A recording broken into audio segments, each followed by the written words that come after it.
देखो अब हम जो है अपने गीता पे चलते हैं। हालांकि देखो ये शिव पुराण में मैं ये कुबेर का सुना रही थी। देखो अगर मुझे खांसी नहीं आई तो मैं जरूर थोड़ा सा सुनाऊंगी, लेकिन मैं गीता सुना रही हूँ। चूँकि ये तो सबको मालूम है कि ये जो है यूट्यूब पर ये गीता चल रही है। वैसे फेसबुक पर यूट्यूब पर दोनों ये दोनों ही चल रहे हैं। फेसबुक पर यूट्यूब पर गीता चल रही है और फेसबुक पर तो ये दोनों ही चलते हैं। तो देखो ये हमारा तो देखो मुझे तो नींद नहीं आती है जब तक मैं अपने भगवान की चर्चा नहीं कर लेती हूँ, तब तक मुझे नींद नहीं आती है। चूँकि मुझे बेचैनी रहती है।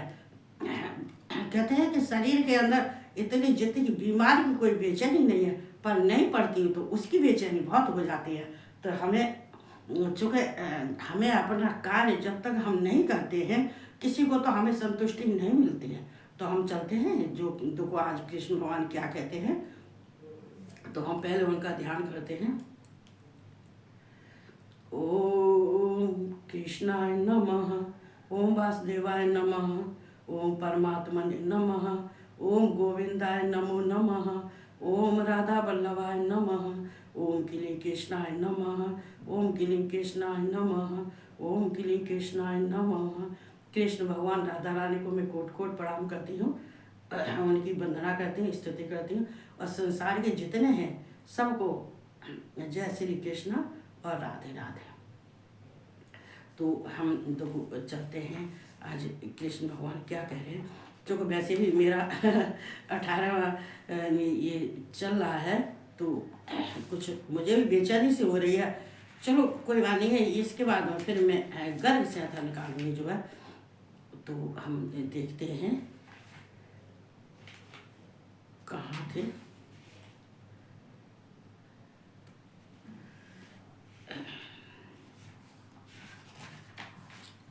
तो वो कभी कभी हमें भूल जाते हैं कि देखो यहाँ थे हम। देखो ये गीता क्या है, ये हमारे जो ये गीता क्या है, ये गीता का ज्ञान लेने के बाद में मनुष्य को ये समझ लो कि उसका आधा जीवन की जो जीवन की आधी समस्याएं, बल्कि पूर्ण तो मैं नहीं कह सकती हूँ, पर लेकिन उसकी आधी समस्याएं अपने आप ही खत्म हो जाती हैं।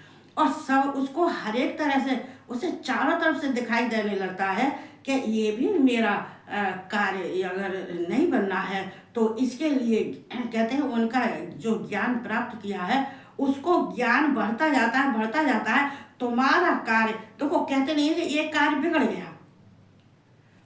चलो हम यहाँ पे ये प्रमाण दे रहे हैं।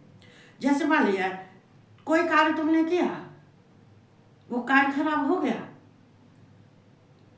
या कोई चीज है, कोई वस्तु है, तुमने उसको बनाया लेकिन वो खराब हो गया। अब क्या तुमने उसको कहते हैं डस्टबिन में फेंकने का विचार बना लिया, फेंक दिया। लेकिन जब तुमने उस चीज को ली थी तो बड़ी महंगी थी, लेकिन तुमसे खराब हो गई तो तुमने उसको फेंक दिया। नहीं, ये ज्ञान, इसी को तो अज्ञान और ज्ञान कहते हैं। क्योंकि अगर ज्ञान है तो चीज बिगड़ी हुई चीज है, उसको संभालने का तुम्हारे अंदर उसको ये ज्ञान प्राप्त अपने आप सदैव हो जाएगा। अपने आप तुम्हारे जो अंदर से तुम्हारी आत्मा कहती है कि इस चीज को मैं फेंकूंगी नहीं। और तुम्हारे कहते हैं कि ये इंगला पिंगला सुषुम्ना नाड़ी जो ज्ञान से चल रही हैं, ये बराबर चलती हैं, तो ये क्या करती हैं, ये हमारे खराब कार्य को संभाल देती हैं। हम उस खराब कार्य को संभालना ही हमारा ज्ञान है। खराब चीज को जो संभाल लेता है तो ज्ञानी वो ही है। अच्छी चीज को तो हर कोई संभाल लेता है, अच्छी चीज को तो हर कोई संभाल लेता है, हर एक चीज उसको क्या कहते हैं कोई परेशानी भी नहीं होती है। लेकिन अगर खराब चीज को जो सुधार लेता है, कोई कार्य कर रहा है, कार्य बिगड़ गया, मान लीजिए सपोज करो कोई अपने दुकान मकान बना रहा है, बाई चांस उसको खराब हो गया या नहीं बनना है, परेशान है, तो क्या परेशानी ऐसे ही हल हो जाती है?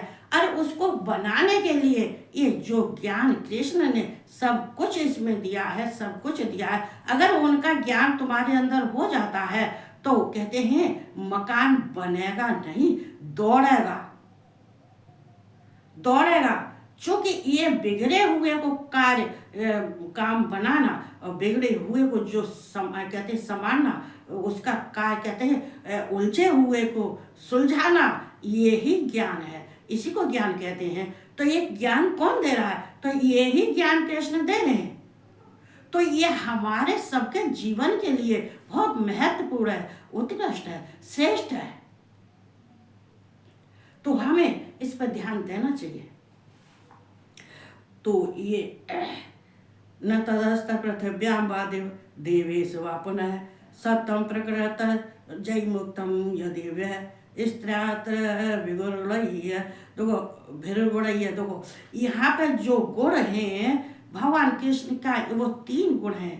तीनों गुण के ऊपर जो भगवान कृष्ण ने इतना गजब का ज्ञान दिया है, इतना गजब का ज्ञान है कि जो संसार में आदमी प्रकृति के गुण होते हैं और जिसमें संसार आदमी रहता है उनके गुणों को ही भोगता है, उनके गुणों से ही वो अपने कर्मों को करता है, उनके गुणों से ही भोग मोक्ष पा लेता है, उनके गुणों से ही वो नीचे गिर जाता है, उनके गुणों से सारे क्या हैं ये सब, ये सत और रज तम। चूंकि मनुष्य के जीवन के ये 3 ही गुण हैं। लेकिन यहाँ देखो, यहाँ पर वैसे हालांकि कृष्ण अर्जुन ने पूछा है कि जब संसार में 3 ही गुण हैं तो ये गुणातीत फिर क्यों कहा जाता है? ये गुणातीत क्यों कहा जाता है? देखो अभी इसमें शायद होगा, देखो अभी बता दे। पृथ्वी में या आकाश में अथवा देवताओं में तथा इसके सिवा और कहीं भी ऐसा कोई भी सत्व नहीं है जो प्रकृति से उत्पन्न इन 3 गुणों से रहित हो। मतलब ये समझ में आया नहीं आया? मैं समझाती हूँ। देखो ये 3 बताए हैं। देखो ये पृथ्वी और ये देव जो पृथ्वी से ऊपर, हालांकि यहाँ आकाश बताया लेकिन मैं पृथ्वी से ऊपर का बता रही हूँ। ये देवताओं, ये जो अंतरिक्ष में जो देवता हैं, जो उन देवताओं के बारे में जो कहते अंतरिक्ष से ऊपर जो देवता हैं उनके बारे में। ये पृथ्वी या आकाश, पृथ्वी का मतलब क्या है? पृथ्वी का मतलब यहाँ पर ये कृष्ण समझा रहे हैं अर्जुन को, ये पृथ्वी जो हमारे पृथ्वी से नीचे के जो लोग हैं, पृथ्वी से जो नीचे के लोग हैं वो, और और जो पृथ्वी से ऊपर है, यहाँ तो 3 है, ये पृथिव्याम देव और देवेश, देव और देवेश और पृथिव्याम, ये 3 के बारे में जो भगवान कृष्ण समझाते हैं कि अर्जुन ये 3 जो 3 के बारे में तो जैसे कह रहा था कि 3 के बारे में बताऊंगा।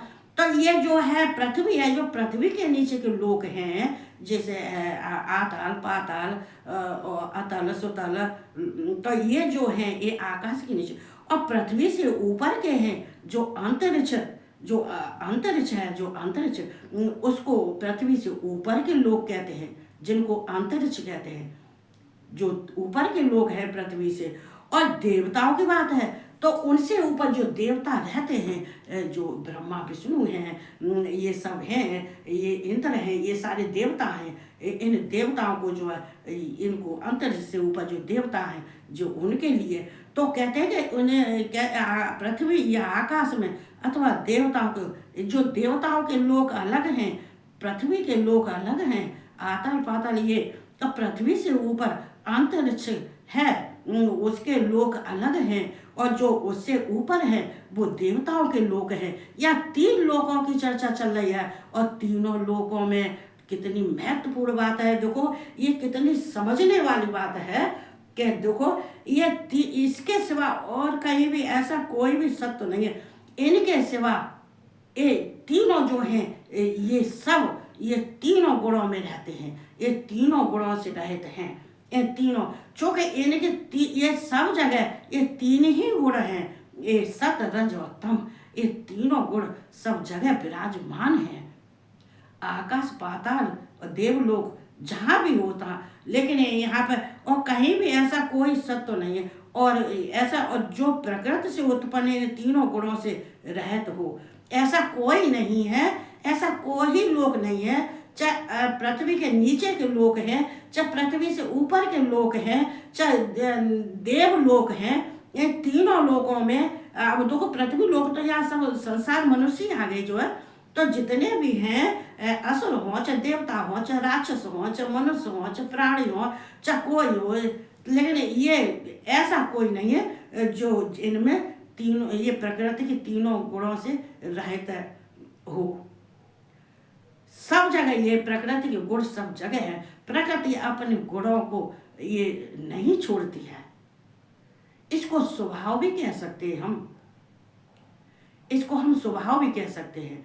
तो आदमी इन्हीं गुणों से, वो कहते हैं ये जो सात्विक काम करता है तो वो ये देवताओं के लोक को जाता है, और जो तामस और राजस के कार्य करता है वो आदमी पृथ्वी पर जन्म मरण के बंधन में पड़ा रहता है। चाहे कहते हैं 84 लाख योनियों में ये भंवरता रहता है। ये 84 लाख योनियों में ये कीट पतंगा, ये जो है पशु पक्षी नीचे योनियों में ऐसे जन्म लेता रहता है, और आता रहता है जाता रहता है, जन्म लेता है मरता है, जन्म लेता है मरता है। इसका यही कार्य चलता रहता है। इसलिए कृष्ण कहते हैं अर्जुन, इंसान को, मनुष्य को इस सात्विक, सबको सात्विक रहना चाहिए। तामस और राजस के गुणों को नहीं, उनमें नहीं रहना चाहिए। ये तामस और राजसी गुण नहीं उनके अंदर होना चाहिए, और ना ही इनके ऐसे कर्म करना चाहिए जिससे कि ये दोनों गुण उसके ऊपर अपना गलत प्रभाव डालें।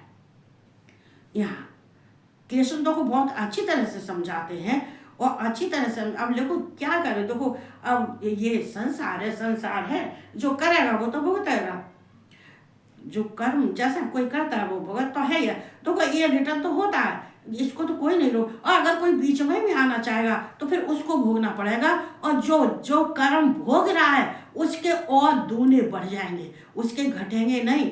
मान लीजिए हम ही हैं, अगर कोई कर्मों को भोग रहा है, अपने कर्मों को भोग रहा है, बुरे कर्मों को, और हम अगर उसकी मदद करना चाहें तो हम मदद हमें नहीं करनी चाहिए। क्यों नहीं करनी चाहिए? कि वो जितनी जल्दी भोग लेगा, जितनी जल्दी भोग लेगा, चाहे वो रो रहा है चाहे पैसे से बर्बाद है, चूंकि उसको कर्म अपने भोगने हैं, और जितनी जल्दी भोग लेगा तो वो भी भोगने के बाद में, प्रायश्चित करने के बाद में भगवान उसको क्षमा कर देंगे। हो सकता है कि फिर वो अपने जीवन की रफ्तार पर आ जाए, और अगर हम उसकी मदद करते हैं तो फिर उसके पास में उसको वो दूना भोगना पड़ेगा, और उसका कर्म फिर हमें भोगना पड़ेगा। इतना ध्यान रखना जरूरी है, और इतना ध्यान रखना चाहिए।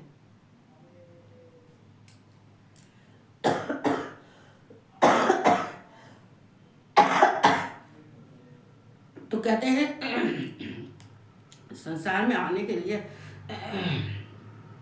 यही जरूरी नहीं है कि हम अच्छा खा रहे हैं, अच्छा पी रहे हैं, और मनावे सो कर रहे, मनावे जी आए सो कर रहे, मनावे।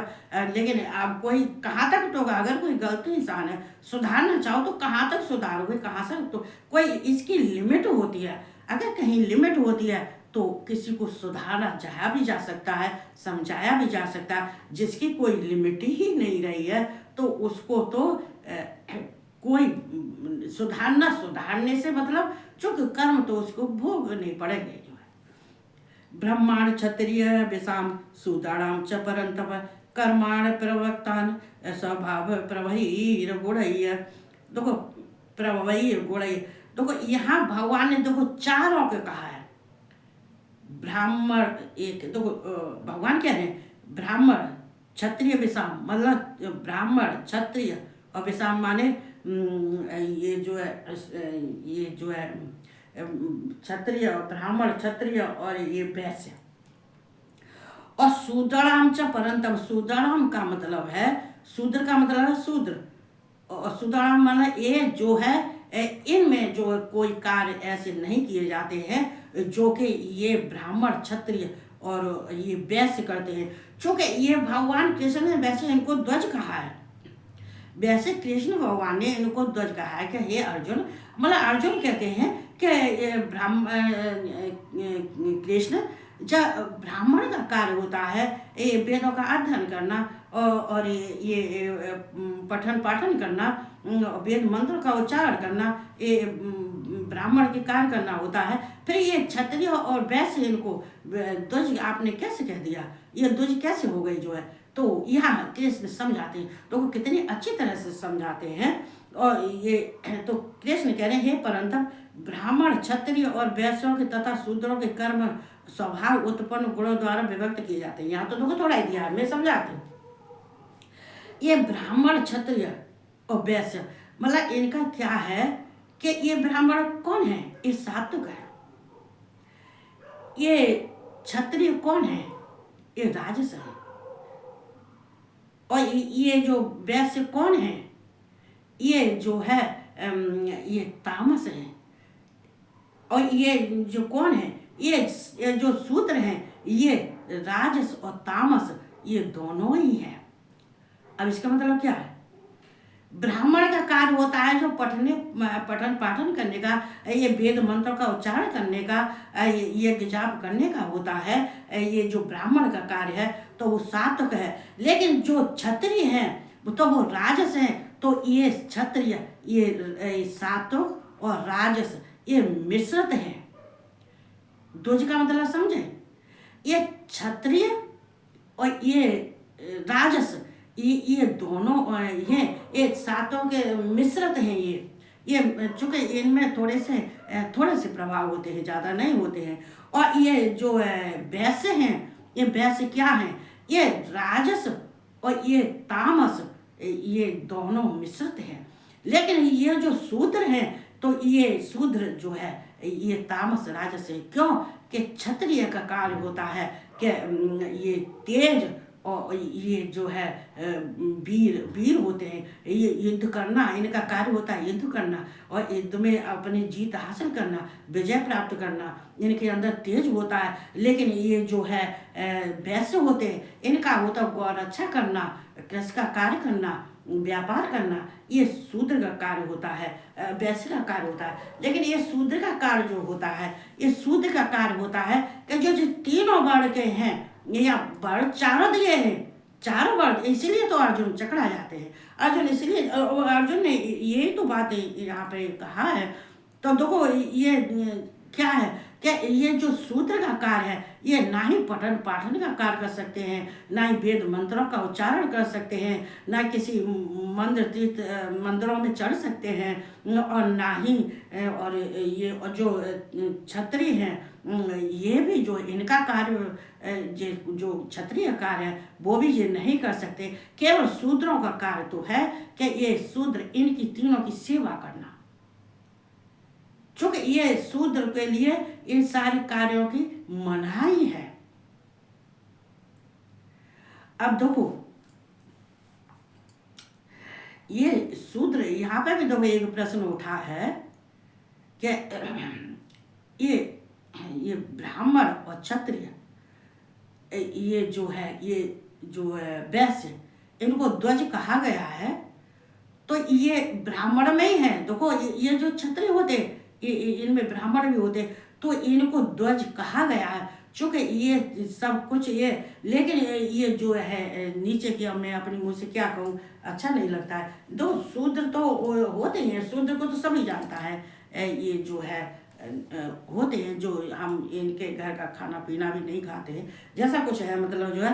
तो शूद्रों के कर्म स्वभाव से उत्पन्न गुण, ये यहाँ स्वभाव को हम क्या कह सकते हैं, ये देखो ये यहाँ केवल स्वभाव से उत्पन्न कहा है। लेकिन ये स्वभाव किसको कहते हैं, ये स्वभाव कहते हैं कि अपने पूर्व काल के जो पूर्व समय के प्रारब्ध के जो कर्म हैं उसको हम स्वभाव कहते हैं। जो प्रारब्ध के कर्म हैं वो हम कहते हैं कि वो स्वभाव रूप से ये तीनों गुणों में आते हैं, ये तीनों गुण स्वभाव में आते हैं।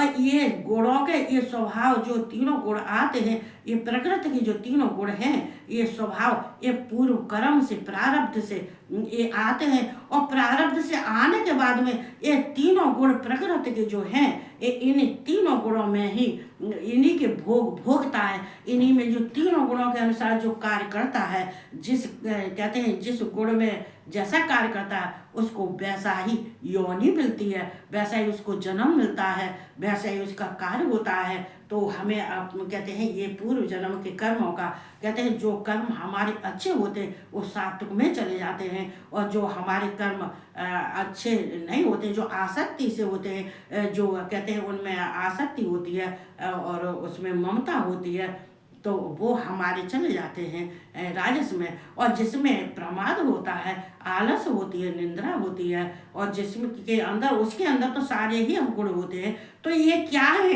ये स्वभाव का मतलब है ये तीनों गुण, ये जो पूर्व जन्म से प्रारब्ध से जो तुम्हारे आए हैं, इन तीनों गुणों को भोगता है और तीनों गुणों से वो कार्य करता है। उन्हीं गुणों को भोगता हुआ वो कहते हैं ये परमात्मा को नहीं समझ पाता है। तो फिर यहाँ पर क्या अर्जुन फिर दोबारा से कहते हैं, फिर तीनों गुण स्वभाव, ये स्वभाव आपने कहा है, ये स्वभाव से उत्पन्न आपने कहा है कि स्वभाव से उत्पन्न प्रकृति के तीन ही गुण हैं। फिर दोबारा से अर्जुन पूछते हैं कि मुझे फिर शंका हो रही है, कृष्ण हम फिर ये बताओ, ये गुणातीत फिर ये चौथा कहाँ से आ गया? फिर ये गुणा, तो यहाँ देखो कृष्ण कितने अच्छे ढंग से समझा रहे हैं कि अर्जुन ये जो तीनों गुण हैं, तीनों गुण ये हैं, ये संसार के तीनों गुण हैं, तो ये गुणातीत भी चौथा भी है।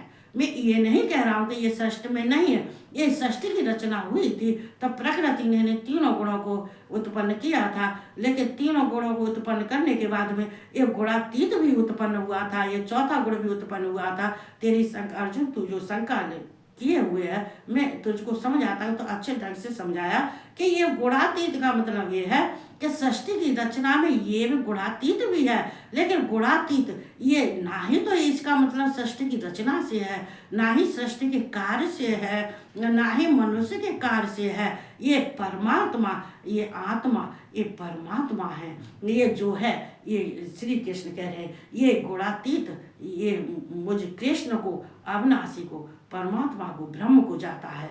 ये ब्रह्म का ये शब्द है, ये गुणातीत।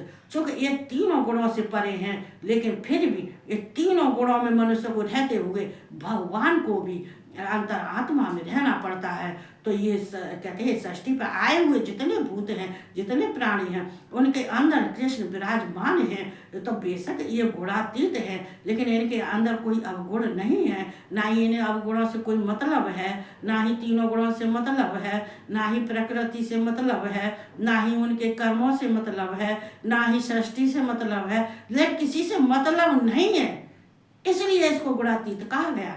गुणातीत ये मैं हूं। तो यहाँ कृष्ण अच्छे से समझाते, मैं हमने तो को बताया नहीं। देखो ये इसलिए तो कहते हैं कि मनुष्य को जब कहते हैं अधूरा ज्ञान तो कहीं नहीं रहता है, पूर्ण ज्ञान तो देखो किसी में नहीं, पूर्ण ज्ञान तो देखो कृष्ण में है, कृष्ण के अलावा और तीनों लोगों में किसी को नहीं है, किसी देवता को नहीं है। क्योंकि ये ज्ञान की परिभाषा केवल कृष्ण ही जानते हैं, कृष्ण ही समझते हैं ये ज्ञान क्या है। क्योंकि ये ज्ञान की भाषा ये शिव कृष्ण ने अपनी वाणी से उत्पन्न की हुई है, ये गीता भी उन्हीं की वाणी से भी है। तो ये ज्ञान गंगा है, इसको कहते हैं। इसमें गोता लगाने से मनुष्यों का उद्धार हो जाता है, मनुष्य के पितरों का उद्धार हो जाता है, और जो उसको छू लेता है उसका भी उद्धार हो जाता है। भक्तों को जो छू लेता है, जो कहते हैं ये शिव के भक्त, कृष्ण के भक्त अगर हैं, असली हैं, उनका अंतःकरण शुद्ध है, पवित्र है, आत्मा उन्हें शुद्ध पवित्र है, तो अगर कोई आदमी उनके संकट भरा आदमी, पाप चाहे कितना भी बड़ा पापी हो, अगर उसको स्पर्श भी कर लेता है, ये भगवान के भक्त को स्पर्श भी कर लेता है, तो आधा उसका पाप दूर हो जाता है। कहते हैं कि भक्त जिसके घर में पहुंच जाता है उसका घर शुद्ध पवित्र हो जाता है, उसके घर में कोई विषय विकार की भावना नहीं रहती है, उसके घर में धन संपत्ति की कमी नहीं रहती है, उसके घर में किसी धान्य की कमी नहीं रहती है, सारे कार्य उसके हो जाते हैं। तो यहाँ हमें ज्ञान लेने से, हालांकि मैं ऐसे पुराण में आज नहीं सुना पाई, कल सुनाऊंगी मैं कुबेर के बारे में। तो मैं इतना ही सुनाऊंगी। तो इतना सुनाते हुए सब आराम से रहो, अच्छे से रहो, और ज्ञान लेना देना ये चला बराबर चलाते रहो, रूटीन में चलाते रहो, ज्ञान देते रहो, लेते रहो, देते रहो, लेते रहो। ये कहते हुए मैं सबको जय श्री कृष्ण और राधे राधे, और सबको गुड नाइट।